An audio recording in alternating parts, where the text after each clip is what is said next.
2 days ago, I went to the gym, and I already felt kind of good about myself because I was going to the gym, and I hadn't been going to the gym. And I decided to be extra productive, and I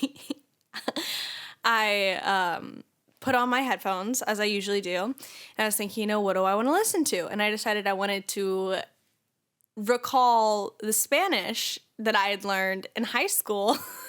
And so I thought, I'm just going to listen to a Spanish podcast and just see what has been retained. So it turns out nothing was retained. So fast, right? You can't keep up with it. I was so confused. Well, I was listening to like a beginner Spanish podcast, so they were talking kind of slow. But yeah, then I just switched to music. That's crazy, Maggie. I literally started reading a Spanish book yesterday that I found that belonged to my parents at one point because we're going to Mexico next month. And I wanted to also brush up. So that was kind of coincidental that we were both amazing checking that out. Because I actually had Mexican food 2 days ago. Oh, wow. Yeah. So we are all in sync. Yes, we are. I love it. Well, since we're all synced up, let's roll the intro music. Or Tocar la Musica. There you go. Mags and Dads, wholesome chaos. Mags and Dads, wholesome chaos. So Maggie, Mom, and I went to the Fox Theater yesterday, and we saw the musical Chicago. Do you remember when you first got into that music? You were at Grandma's house. We had left you there. I think you spent the night with them or something when we were on a trip. No, I'm remembering details wrong. Go ahead. That is not when I first found Chicago the Musical. I first found Chicago the Musical when we were on a trip in Germany, and Mom gave me her old iPod. Oh, and okay. I was just scrolling through the tracks on that, and I found Chicago the Musical, and I was sitting in the back seat on those long drives listening to it, envisioning these giant numbers. I was young, too. I was a child. No. Well, what I remembered was you were at Grandma's house and they had the CDs I guess they probably had cassette tapes or something. No, CDs, yeah. And then you were playing those and you had choreographed, when we came to pick you up, you'd choreographed a whole number to one of the songs and you're performing this. And on the one hand, it's like, all that jazz. Wow, that's amazing. And on the other hand, it's like, that's really inappropriate for you to be saying those. Oh, for sure. Yeah. Yeah, it was really, really a good show. I loved it. And then there was a lot we learned about it too, because we were thinking, man, this show's been around a long time. And it's based on an actual true story in 1922 of a murder where this woman killed her lover and tried to blame it or pin it on her husband. He took the rap for it.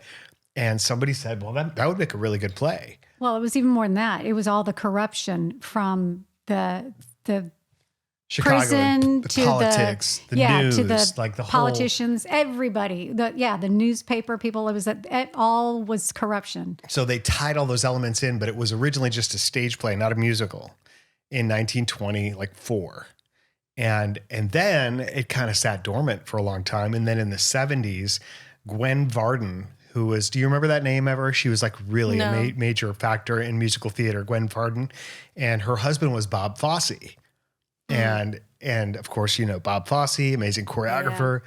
So they mounted it and it had a really good, it was just like a crazy time for him because he was just getting off of another play and a movie. 3 productions, right? Yeah, back to back. It was like, this was his time, his decade. And then they did that and it came out on Broadway at the same time as A Chorus Line, like almost identical. And which was really kind of unfortunate timing because they were nominated. Chicago was nominated for 11, I think. I don't know. A lot. 11 Tony Awards. And they won none of them. They all went to A Chorus Line. Man. And so it just kind of ran its course after like 900 shows, which is pretty good. And then just kind of faded away. And then until many, many years later, in kind of an encore series of like shows that are unlikely to ever get staged again, is kind of like the whole realm. They put up Chicago, but they did it in a really scaled down version, which like the band on stage and all the actors in like these simple outfits, kind of, sexy outfits, and then real minimal staging, lighting, and then Fosse's choreography. And that's the form, like that encore form is what really they're still doing today. Yeah. And it's been now running like much longer than a chorus it's line. long surpassed a chorus line. Yeah.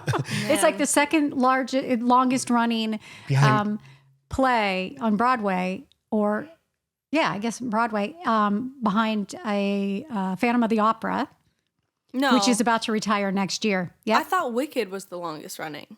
No. Wicked's fairly new. No.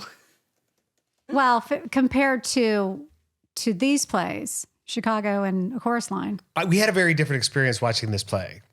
I was watching the first half, totally into it, amazed and mesmerized, just absolutely entranced by the whole show and the costumes. And I didn't see any of it. And Mom was sitting next to me and saw a very different show because I didn't have anyone in the seat in front of me, but in front of her was this rather tall woman, and she could not see around her head. And it's just so powerful. The difference of just a little bit of perspective can make in your experience. We switched at the intermission, and she enjoyed the second half much more, I think. Much more. Okay, so I looked it up. And this is from Wikipedia, so it has to be right. Longest running Phantom, then Chicago, then Lion King, then Cats, which is absurd. Oh yeah. Cats has closed though. That's the thing. Which was also one of the shortest running movies, I think. Yeah. And then I never liked it. Fifth is Wicked. Sixth is Les Mis. Chorus Line. And then all the rest have kind of closed. Les Mis has closed and A Chorus Line has closed though. Wild. How about that? So we wish you were there. Oh, and by the way, Bob Fosse, did you know that that's who invented jazz hands? I knew I that. did. Yeah. Very stylized dancing, very very cool, very just amazing to watch. I loved it. Mm-hmm. And I know I'd seen it before. Yeah, exactly. But it was like something about it this time. I just enjoyed it just a bit more. You know how sometimes you're in the mood for something, I guess? Yeah. I feel that way about New York right now. I'm really wanting to go to New York. I think I might plan a little trip. Sounds good. Cool. I've got a speech coming up. I don't know when it is, but I think it's early next year to New York, where we're actually going to plan. We'll be staying on Times Square. You should come. Like we did. And you can come with. We can see some musicals. Invite the whole family. Yeah. Eddie can come too, and then we'll record the podcast in Times Square. In Times Square with some surprise guests. Whoever decides to stop. Exactly. Yeah, exactly. That guy who walks around wearing nothing but like the American flag or the Elvis in the Times Square. He can be like the guy who comes on our podcast. Maybe not. So what's been going on with you lately? So it's like full swing Halloween. Halloween goes on for like so long in LA. It's 2 weeks of parties. I have bailed on 2 parties this week in which I stayed home and crocheted and watched Peaky Blinders until I went to bed. That's pretty frightening. No, I know. I was texting one of my friends too, and I told her, I said, I'm in kind of an antisocial era. And she was like, I love that for you. And I told her, and I was like, yeah, it's good for my soul, but kind of bad for my career. like I need to be going out and it's like anti-networking. Yeah. And so I've got more parties this week, and my Halloween costume just came in. Do you guys want to guess what it is? I know last week I told you guys I'd tell you. Do you want to guess? It's Jenna and I are doing a pairing costume. I think you are... Animal, vegetable, or mineral? No. Is that I don't remember. It's a character. It's going to be a character from The Wizard of Oz. She's Dorothy, you're Toto. No. No. We are characters from a movie. All right. And we are Shark Boy and Lava Girl. Oh, that's going to be good. Do you want to guess who's who? I would say, I think you... I could see it going either way, actually. Yeah, I could too. I bet you're Shark Boy.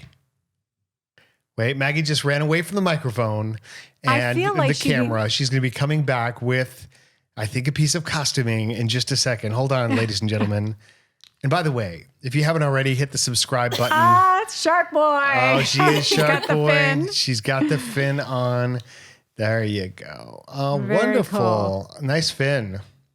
Thanks, guys. So I ended up getting this online, and this is a man's costume, and so I decided that my best bet was to order a boy version of this. Sounds Yep. good. And it's an XL. And thankfully it fits. So Nice. I'm going to try and decide how to make it kind of cute, because I do want it to be kind of cute. It was really funny. I was at a Halloween party the other day, and I ran into someone who was like a guy who was in this costume. And I told him, I was like, man, you're lucky mine got delayed, or this would have been awkward. So, ladies and gentlemen, I know the podcast drops the day after Halloween, Yes. but so you'll have to listen to next week to hear how the party went with Maggie's Shark Boy costume and with our trick or treat extravaganza Yeah. and the performance that we're going to do at our house with the porch night at his full glory and all of that. So that should be amazing. We're really looking forward to it as well. Is that waterproof, Maggie? I can just see you swimming in the pool with the fin. I don't think, oh my gosh, that'd be funny. A diving video. Yeah. Oh, there you go. The inspiration. getting I think it cold, just though. happened. It's Oh, getting yeah, it so is. cold. Bring it when you come Thanksgiving and we will see. Oh, because then it'll be warm.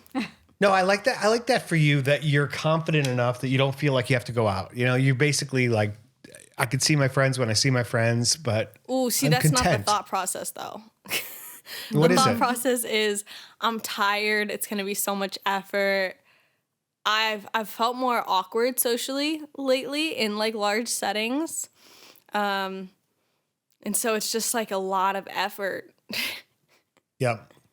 I heard a great tip really that just reemphasized something I'd heard and knew before, which is if you're feeling awkward in a social situation, focus on the other person and try to make them as comfortable as possible. When you try to make the other person more comfortable, then you're tuned in to them and you're looking for and picking up on cues. And now you're responding just naturally to what's happening, as opposed to feeling like you're inwardly focused, trying to figure out what you're supposed to do. You're outwardly focused and just doing what comes naturally because of your attention.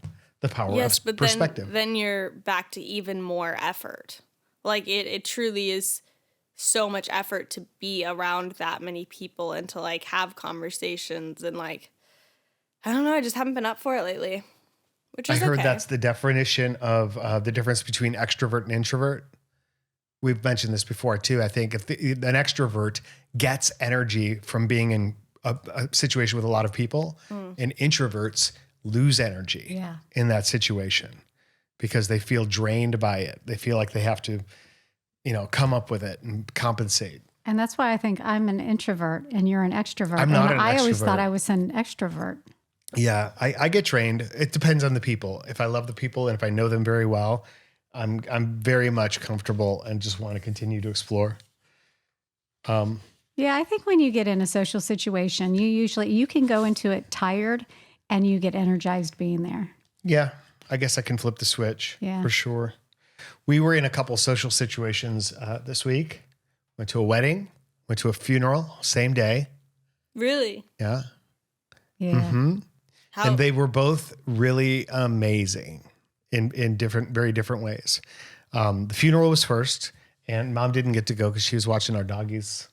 But there's a friend of mine from speaking, Gene Greisman, who was just an incredibly brilliant man, a college professor. He'd written multiple books. He'd interviewed world leaders and amazing people from like Ray Charles to Tennessee Williams to, you name it. He had this show on Turner Broadcasting. He was one of like Ted Turner's first shows that Gene hosted. And then he'd write about that. And then he got into acting and then speaking. And he decided he didn't want to act because he didn't like auditioning. So he just created a character. He created a one-man show as Abraham Lincoln, which he did all over, including the Ford Theater where Abraham Lincoln got shot. He actually performed Lincoln in that theater. And so this was his funeral, and it was a really very cool experience. You know, I like, you know, when you attend a funeral, you always think about what's the impact of my life going to be. And it was just like, after this one, I was like, wow, I've got some work to do. That's how I always feel. Like, I suck. He really, really touched a lot of people's lives. Yeah. But yeah. And Eddie got to meet him. We went to lunch at his house this year, and I thought this was such a cool way to spend the end of your days. But he couldn't get out as much and things like this. He hired a personal chef. He had a personal chef who lived with him and would just invite friends over for these amazing meals that his friend Stacy, who was the chef, would cook. And it was just like you'd sit and visit and have these long conversations. And it reminded me of the book Tuesdays with Maury. Mm-hmm. But it was like lunchtime with Jean, and it was really, really amazing. Very fun. Yeah. And then we went to a Thurman wedding, which was crazily fun and off the charts. Downtown Atlanta. Mm-hmm. Whose wedding? Brenna and Jonathan. So Jim and Patty Guthrie's daughter, second daughter to get married. And, you know, it caused me to really think and realize what I already knew, which is I've got so many family members and first cousins even on that side that I don't know that well. Mm-hmm. And I'm like totally recommitted to wanting to change that because that's family, you know, and I love them and love spending time around them. Oh yeah, you FaceTimed me. I did. I guess. Yeah. I was out with people and I was like, this is weird. He never FaceTimes me. I gotta answer this. Yeah, I'm sorry about that. If that was a little awkward to be passed around at a wedding. I just knew that it was like not just a catch-up call because you FaceTimed me. No, I mean, you know, everybody was asking about you, and it was just kind of like spontaneously thinking, I'll just bring her into the experience. But it was fun. It was like fun to be with them, and then we eventually left, and the party was still going big, and it's kind of like, I wish I could stay and like get to know everybody, but you realize, I mean, I know them, but it's not like I'd really, I'm not. Well, weddings, you never get to spend as much time with people as you want, you know? Yes. But one thing before we pass on that is that one thing I thought was really cool was, so Brenna wore this gorgeous wedding dress, looked absolutely fabulous. And then during the reception, her mom, Patty, said, Brenna's wearing my wedding dress. And I was like, what? And she goes, no, not that one, but she's going to change into it.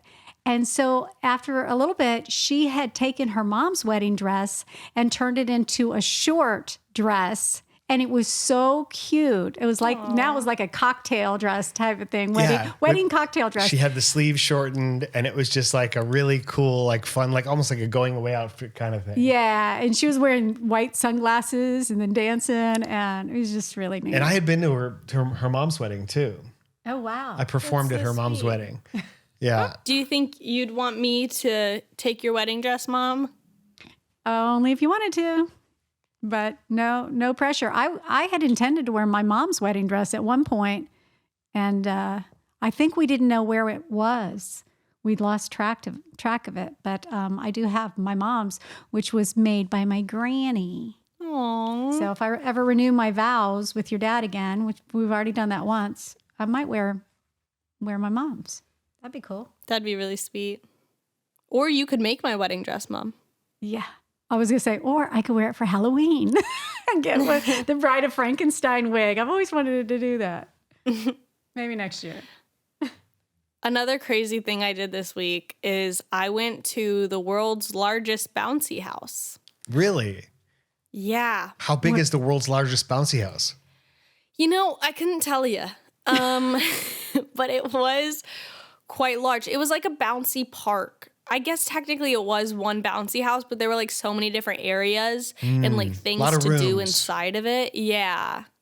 Is it multiple levels? Were there people bouncing on top of other people upstairs and downstairs? No. That'd be cool. Mm-hmm. You could like, there were slides and stuff, but there wasn't like floors. Did you have pictures or video? No. What? I live in the moment. See, and I I'm was always bouncing. picturing video. I was busy. But it was really funny That's because I was cool. there with a bunch of friends who were all grown adults. And then there's these giant children. Not giant children. That's what the kids were saying. Look at these giant children. There was a bunch of children. That's what I meant to say. A considerable And- amount of children. They saw us, and you know how kids get excited when they see older kids. They kind of want attention and things children do. And so they kept telling us, they were like, bounce us, bounce us. And we were like, guys, this is not going to go well for you. We were like on like a little mountain bouncy thing. And they were like, yeah, bounce us. And we are like, you know what, fine. And so we just start jumping, and you see one by one these children just falling off the edge. We're like, Oh all my right, God. all right. You asked for it. That's so funny. That's neat. All right, next time I want to see some pictures and video. Definitely video of bouncing kids.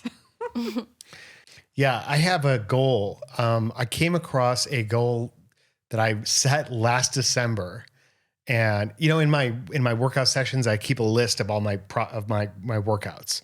So I'll get in there, I'll write the date on this big board that keeps a digital copy of everything I'm doing, and I write the date and I write the skills that I want to do, and then I plan a workout, a juggling workout, and then I check them off after I do them. So I'll do my 1,000 catches, and then I'll do 20 overthrows, and then I'll do pirouettes, and I'll have to hit 10 of them before I can move on to the whatever. I set all these little mini goals, and one of them was with contact juggling, and I set the intention to do the body roll where you roll it down one arm and across your chest and around the other arm, which I can always kind of fake it and get away with I was it. going to say, I thought I've seen you do it. Yeah, but I always get nervous. I'm always afraid if I do that in public on a stage in front of an audience, I could lose it. And you don't want to drop the ball because it destroys the whole illusion. And so I'd written, get this trick solid in 2022. And so I looked at that and I was like, well, I've got 2 months left this year, so let me just really get after it. And so that's what I was doing this morning. Nice. But it brought to mind the whole notion of, goals and desires and intentions. They're all very different, right? You might have an idea of something that you'd like to do. You might even have a desire of something, and those are all good. And then you might have an intention, this is what I want to do. But then whether or not we follow through it's a question of willingness and how much time it takes and what else is going on in your life, and all of that. A couple podcasts ago, you expressed an interest in vlogging more. Yeah. Right. How's that going? Are you is that something you're serious about, or was it more of just a desire? TBD. Yeah. It's a huge commitment, right? Yeah. And I'm focusing, it'll come around. Yeah. I heard about an interesting study this week. I've been spending a lot of time really thinking about how the brain works and how we represent our world in our own mind and how we can be more intentional about creating things in life. And so I was listening to a podcast kind of around that subject, and I learned about this experiment, and it was about how we represent and model our world in terms of how we see things and see people in front of us. And the experiment was they had this student going up to a stranger on the street and asking for directions. And so they would be pulling up this map, and they would make they directly interface with this person so that they definitely saw each other. And then they would put up the map and kind of block themselves, at which point another student would come in and take the place of that student behind the map, so that when they lowered the map, it was a completely different person. And the idea was the person who was talking to this person would not know the difference. They did not recognize the fact that it was a different human being. And the notion is, when we encounter certain people in certain situations, our mind is always looking for the simplest way to process our environment. And so it writes a routine of something like, I'm speaking to a student, I'm speaking to a young person, and puts you in a general category that's not necessarily an individual, but it's just this kind of placeholder of that type of person, so that you can not get too sucked into that person in specific. And then when another person also fits that same kind of category you've created, your mind doesn't necessarily even process the difference. Isn't that interesting? That's very interesting. Yeah. And so when you think about it, back to the whole kind of like wedding gathering and stuff, it's like when I think about my early interactions with cousins and things like this, where people like I rarely see, I think I have categories in my life, and I think we all do, of people we decide we're going to get like really, really close to. And as long as you have a few people in your life in that category who you can trust and you can be friends with and love, then you feel good. And then there's other people where you interact in a way where it's like, okay, I'm going to maintain a relationship, but I don't necessarily open myself up as much or whatever. It's like we have those types of categories. So maybe that's something useful to think about when you're, navigating your own social situations. What do you think?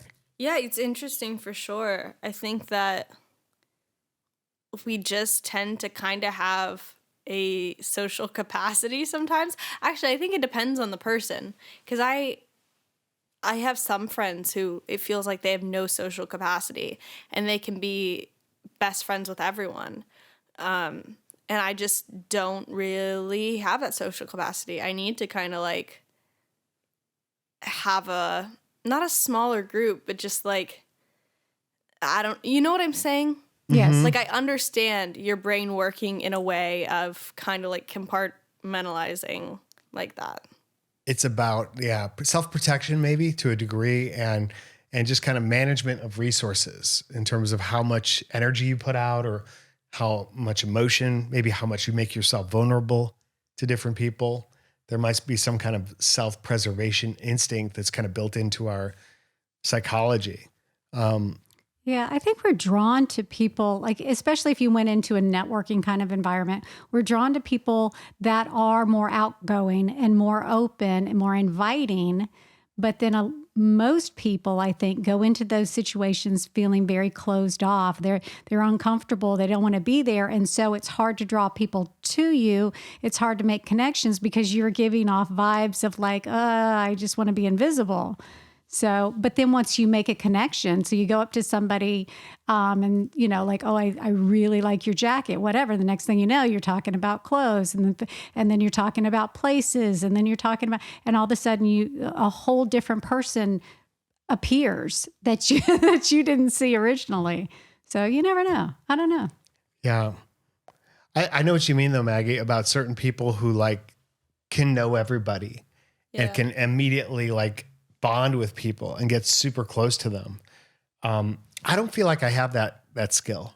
Like I have that capacity. See, that's so interesting, because I also would say that I don't have that, but I know that you've been described as this, and I have been told that I am described as this of they feel like I do know everyone. Like, not like everyone, but you know what I mean? Where it's like, oh no, I just feel like you talk to a bunch of people. Like you go to a party and you know a bunch of people. I think that. Yeah. What were you saying? Well, I think that I can get into that mode in real social situations where maybe I should open up and get to know people more. Right. Where you should have a personal connection instead of a performance connection. Yes, because my instinct is to be the performer. Right.